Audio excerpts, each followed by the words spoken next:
submitted by the defense was a packet called a sentencing memorandum, approximately 86 pages long, including comments that even appeared on social media from the public. The National Center for Missing and Exploited Children received 29.3 million CSA reports in 2021 on its cyber tip line. In 2023, that number grew to 35.9 million reports.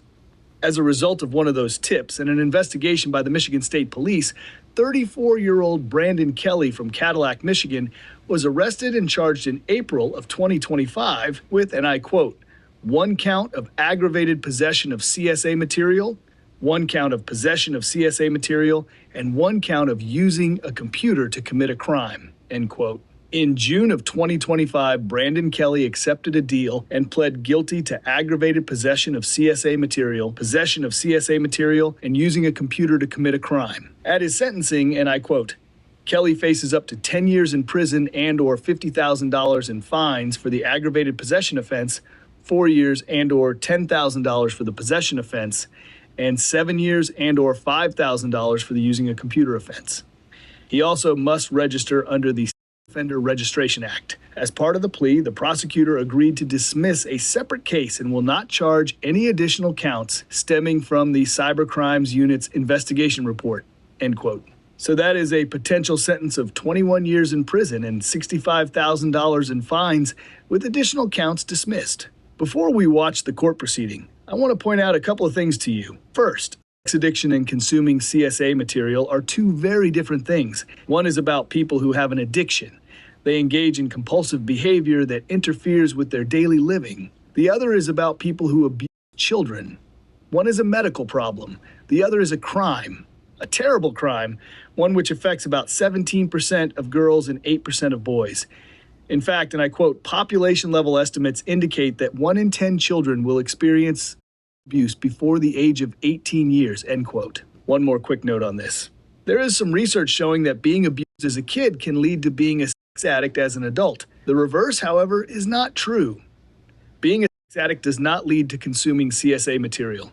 This is important to keep in mind because both the defense attorney and Judge Elmore assert on the record that consuming CSA material is an addiction. That is incorrect, and I am surprised that they can just make statements without any supporting evidence. The judge also muddies the water with a tangent about pornography addiction and human trafficking. Yes, there are people addicted to adult pornography. Yes, pornography is problematic because of abuse and trafficking. No, nothing about adult pornography is similar to abusing little kids, which brings us to the second thing I want you to note. Judge Elmore spends a great deal of his sentencing speech focusing on social media postings. That is a first for me. I have never heard a judge cite online randos when deciding a sentence. What do you think? Shouldn't the judge be more focused on the victims and public safety and less on the opinion of online denizens like us? Go ahead and turn to allocution now, Mr. Cherry. Thank you, Your Honor. I've struggled in deciding what to say this morning on behalf of Mr. Kelly.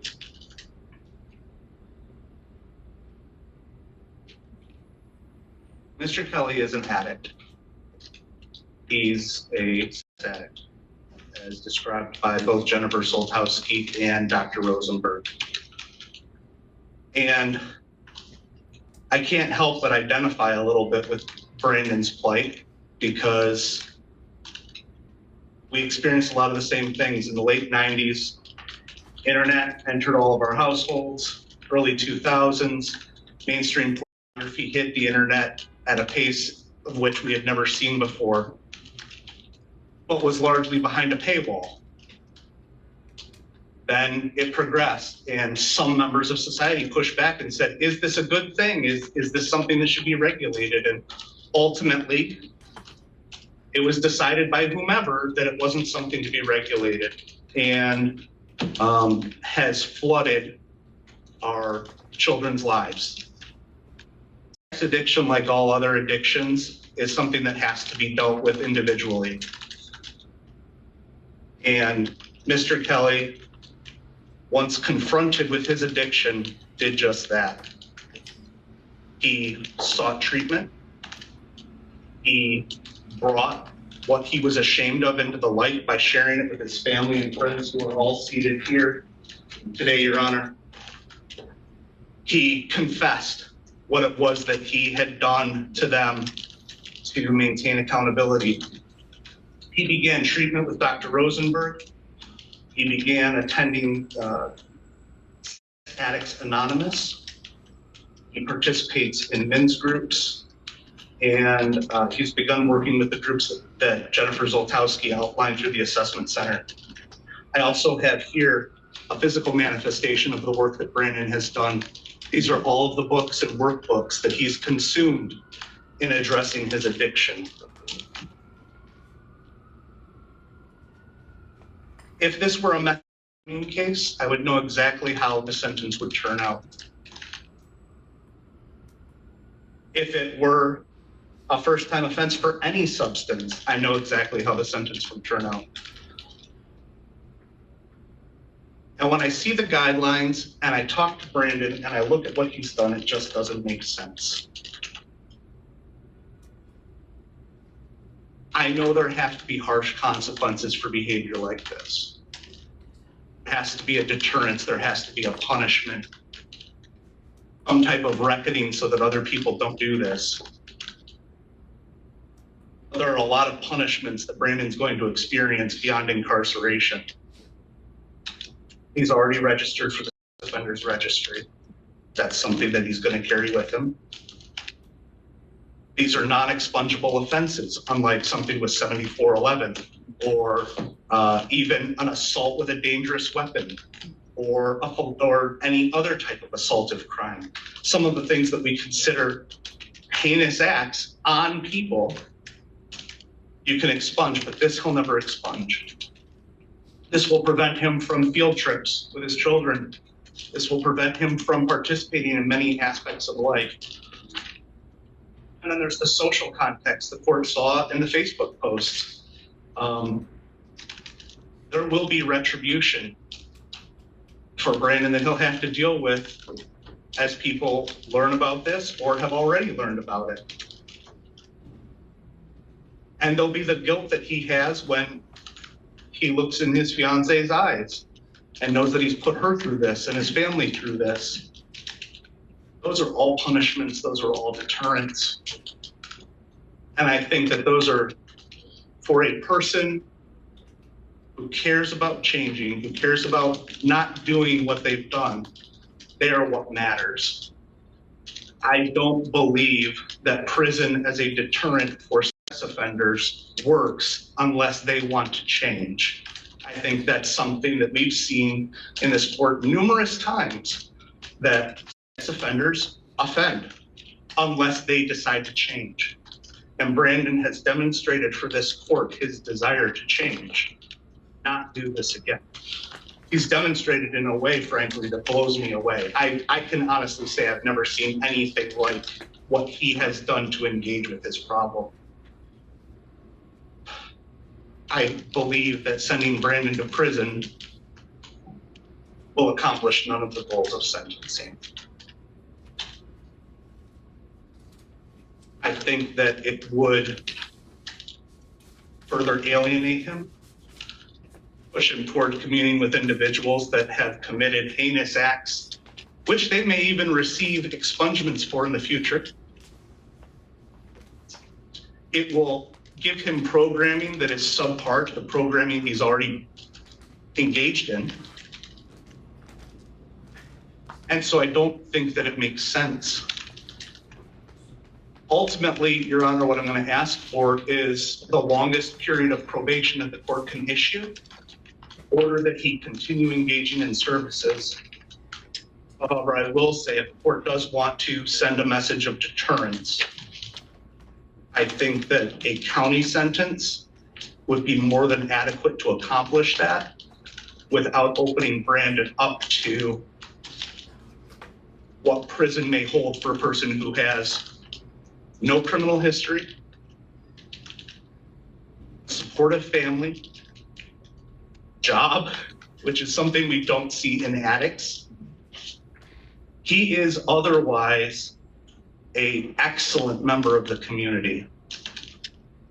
And I think we would do him a disservice if we were to take all of that away and provide him with services subpar to those that he's engaged in already. If Brandon had pled to, and I tried to compare this, the aggravated CSAM and the CSAM potentially to possession of meth, possession of heroin, and using a computer to commit a crime. That'd be an intermediate cell. It'd be at a 0 to 17 with a presumption of probation instead of incarceration, and likely either receive probation or an order to rehab. I do understand why the legislature made this different. It's because it's a good public policy issue to stand on, and nobody's going to stand up to voice an opinion against you. But in the courts, as we're trying to render a sentence that addresses not only the crime, but the person in front of you, it doesn't make sense. Luckily in Lockridge, the Supreme Court gave you the ability to say, you know what, the OBs and the PRVs, they just aren't satisfactory to address the person in front of me. Nowhere in the PRVs does it talk about employment. It doesn't talk about having a good family that's supportive. It doesn't talk about having a fiance to whom you have confessed what you've done and are actively engaging them and supporting you in your remission. Nowhere in there does it talk about how you've engaged with rehab services like Dr. Rosenberg and Jennifer Zoltowski. And so I think under Lockridge, the court consider all of those things when it's looking at Brandon in rendering its sentence. And I think that for the safety of the community and for the benefit of Brandon, that the maximum term of probation would be appropriate.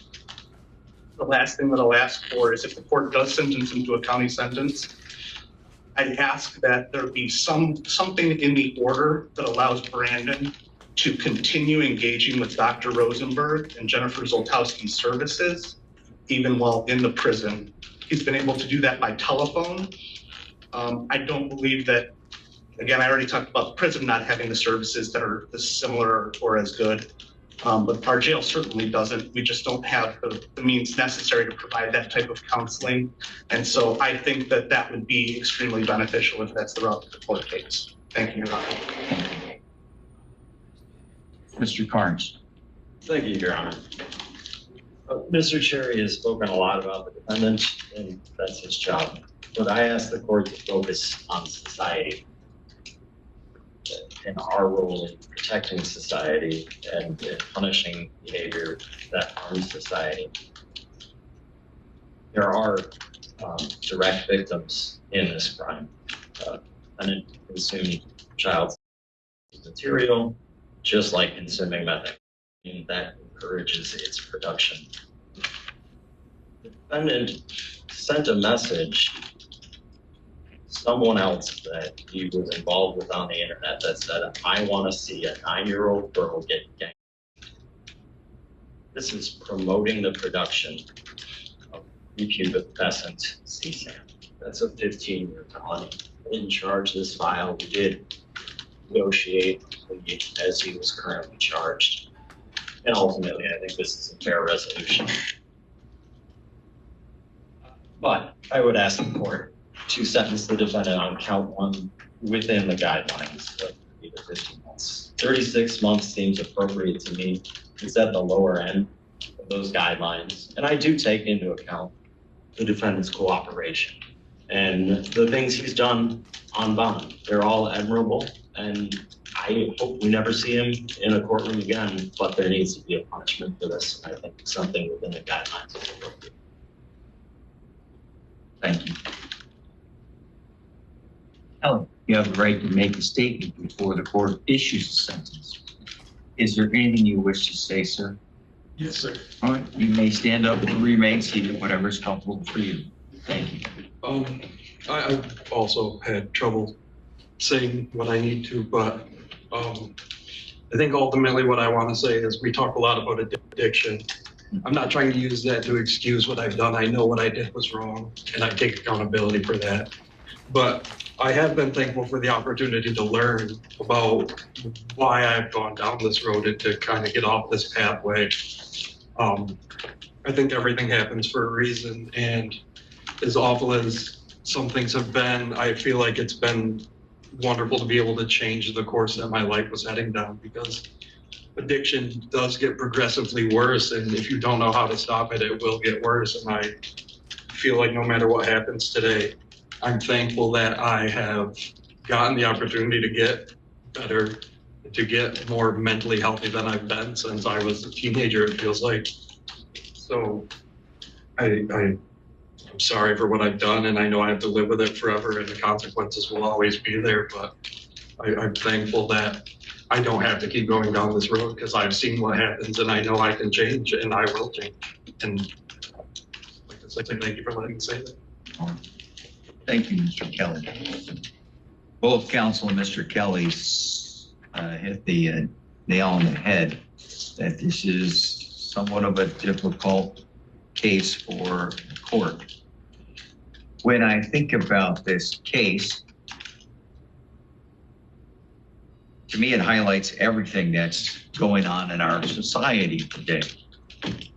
Everything that we are struggling with as a nation is wrapped up in this case. For instance, I read through all of those messages that people posted. And what I saw was people grabbing pitchforks and torches and starting to storm the castle without having any idea about what's going on and who it was that they're talking about. Everybody loves to get on social media and make posts and start to tell you how they know what's going on, how they feel about the justice system. Interestingly, by the way, I recognize many of those names, and some of them I put in jail or prison myself. Yet, they quickly pass judgment on one, but rarely ever accept the judgment of the choices they make. Now, some of that inflamed passion that I saw, I understand. Because why? Because all people ever really do is read a headline on a social media post or the headline on an article that was published by some alleged news media outlet.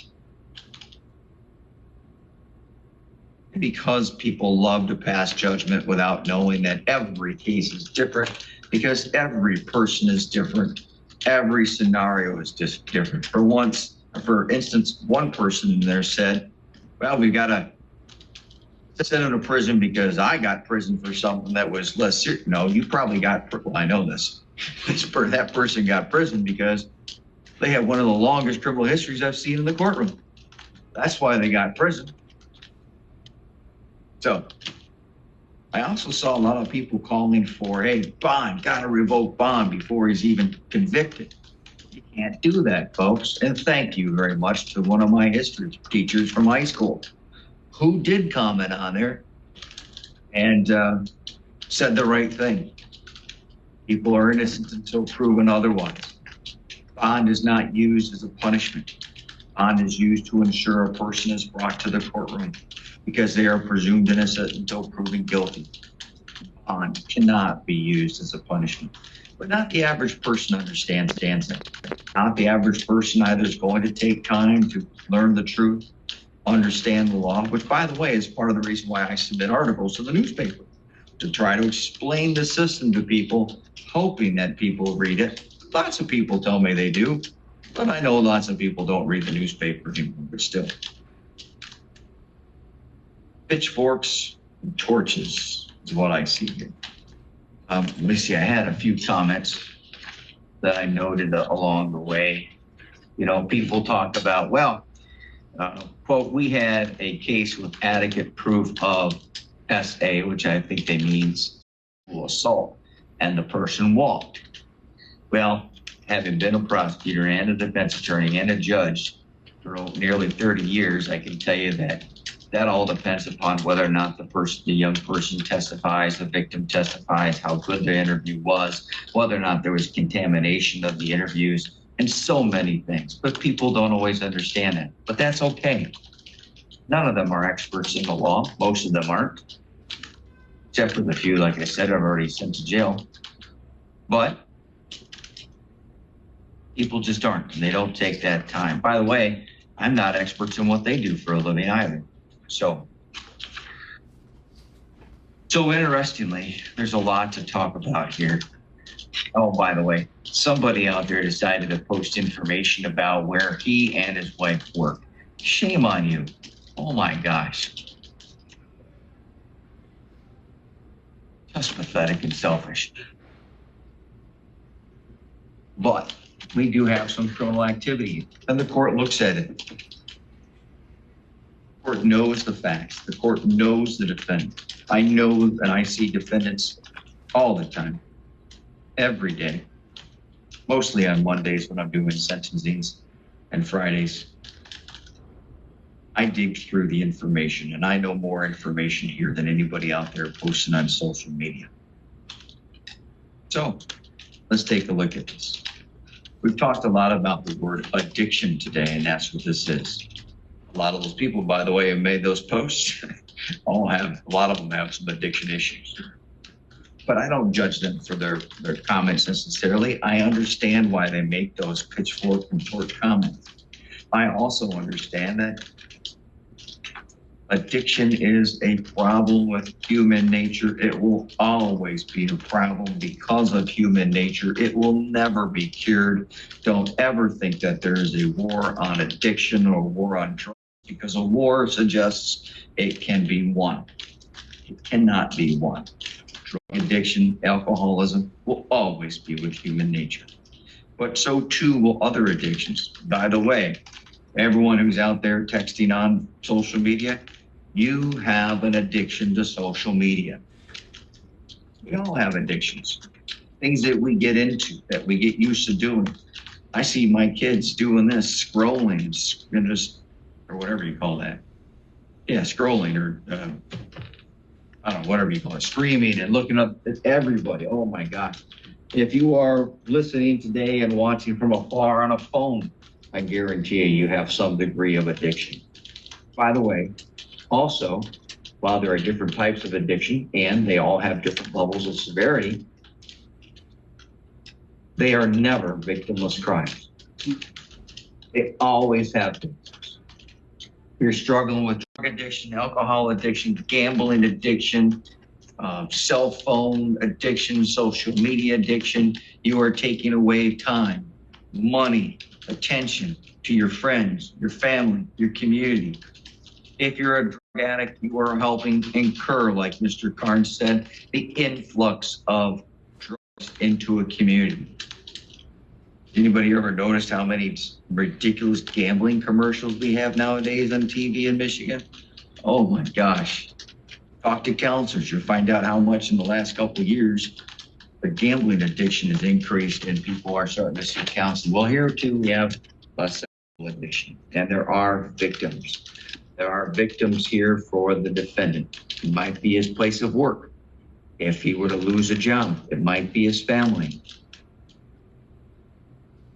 I'm going to also note one thing here, and Mr. Carnes did hit on it, and I might say it a little bit more graphically. Those pictures and videos do not exist without somebody demanding that they exist. They are available because of supporting addictions. People have it, they want it, they like it. Therefore, people are out making it. I had a case recently, about a year or 2 years ago.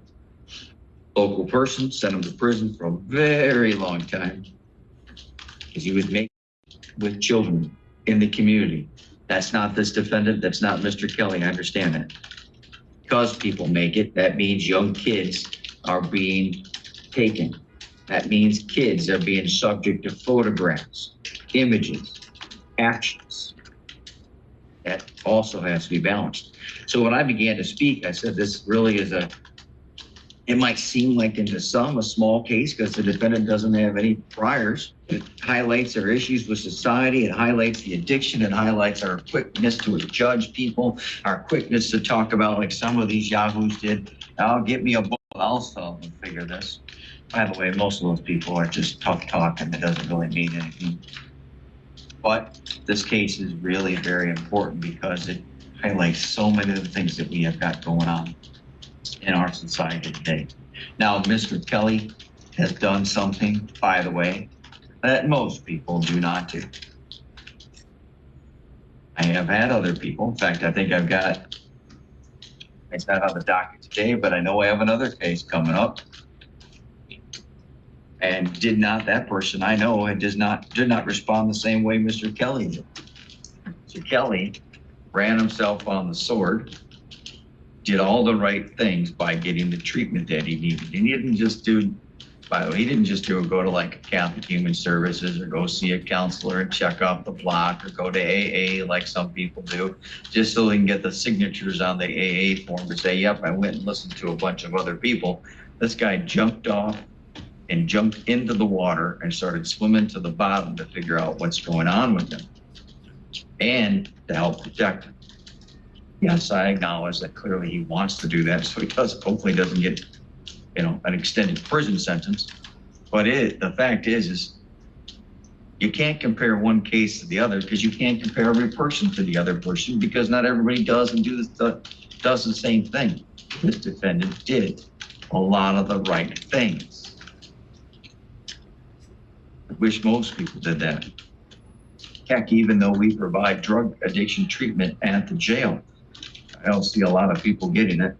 Even though we go and I get grants and get Catholic Human Services in there or get grants and help get the addiction treatment service buses and whatever coming. Not everybody takes advantage of it. Mr. Kelly did it. So, also, when establishing a sentence, the sentence is supposed to fit the person and the offense, and it's also supposed to take into consideration punishment, deterrence of society, deterrence of the individual, and so forth. In that balance, I have to come up with what I think is a reasonable and proportionate sentence. Let's see if I've got all my comments done here. Oh, by the way, if any of these people out there that like to post and comment, which is fine, I'm not taking away anybody's freedom of speech, and I don't discourage it. I wonder how many of them are addicted to adult pornography. If they're addicted to adult pornography, they need to check themselves and say, well, were all those pictures taken consensually? There's human trafficking in this world, and human trafficking even within the state of Michigan for people to make those pictures. We have cases that occur in the state of Michigan where young people will send a picture to somebody on TikTok or Snapchat thinking that person's the same age, and then that person takes those pictures and gets that young person to meet them at a hotel and then says, hey, by the way, I'm going to show these pictures to mom and dad in the world unless you perform and take pictures for us. How do you think this stuff happens, people? Court sentences the defendant as follows. There are 3 $68 state minimum fees. 1 $130 crime victims refund fee. A $300 court cost. A $500 fine. No attorney fee. $60 DNA fee. That should be payable to Michigan State Police, Michigan State Police. So now, anyone who's in the courtroom knows the next question is the judge going to say probation and add supervision supervision fees, or is he going to say, and then if he does, is he going to say jail? And if he doesn't, is he going to say a prison term? All right, I'm going to work this backwards. 4, the offense of count 3, using a computer to commit a crime. The court sentences the defendant to 180 days with 1 day of credit. As to count 2 of 3, which is possession of use of material, that also is an intermediate sanction cell. The court sentences the defendant to 180 days with 1 day of credit. And to those that are here on behalf of and support of Mr. Kelly, thank you. Not a lot of people come into this courtroom and support defendants, okay? So, and I know that any jail or any confinement I give is gonna make people feel bad. And I'm very, very sorry for you feeling bad. I highlighted your fact that you are victims for a reason. But I'm a judge and I have to worry about the entire community and the messages being sent. Now, in this case, I know what the guidelines are. I'm not going to apply necessarily with the guidelines. However, based upon the severity of the offense, the court believes that some prison term is appropriate. Court sentences the defendant to a prison term of 20 to 120 months with 1 day of credit. Find that those to be reasonable and proportionate under the guidelines. And I can say this, it would be very easy for this court to go even higher. But in giving the defendant, well, not jail credit or confinement credit, I'm giving him personal credit for having done a lot of the work. He's already started it. He's been doing it now for months. And I greatly appreciate that. I again that to be a fair and appropriate sentence. Mr. Kelly, I know it's not exactly what you guys were asking for. I definitely believe that a prison sentence here is appropriate based upon the nature of the offenses. I commend you for taking some reasonable efforts. By the way, what I'm doing is very consistent with people who get possible sentencing guidelines with jail and prison. And they go and we get them into a treatment program. And if they spend 90 days, I take that all into consideration. So what I'm doing is really very consistent with what I do on even my drug cases. Everybody makes bad choices, Mr. Kelly. You've made some bad choices, right? I say this a lot. There's only ever been one perfect person to walk the earth, and none of us are him, right? Sure. This, how old are you again? 34. Yeah, now, that was a long time ago for me, all right? You can put this look behind you. I know you're gonna have some struggles, but your strength with the friends and family that you have is how you're going to get through it, and you can put this behind you. Good luck to you. Thank you. Thank you. May I approach? You may. I'm sorry, Mr. Stapleton, I should have asked. Was there anything else that I missed? I don't believe so, Your Honor. Mr. Connors? No, Your Honor. All right, thank you. Now we're adjourned.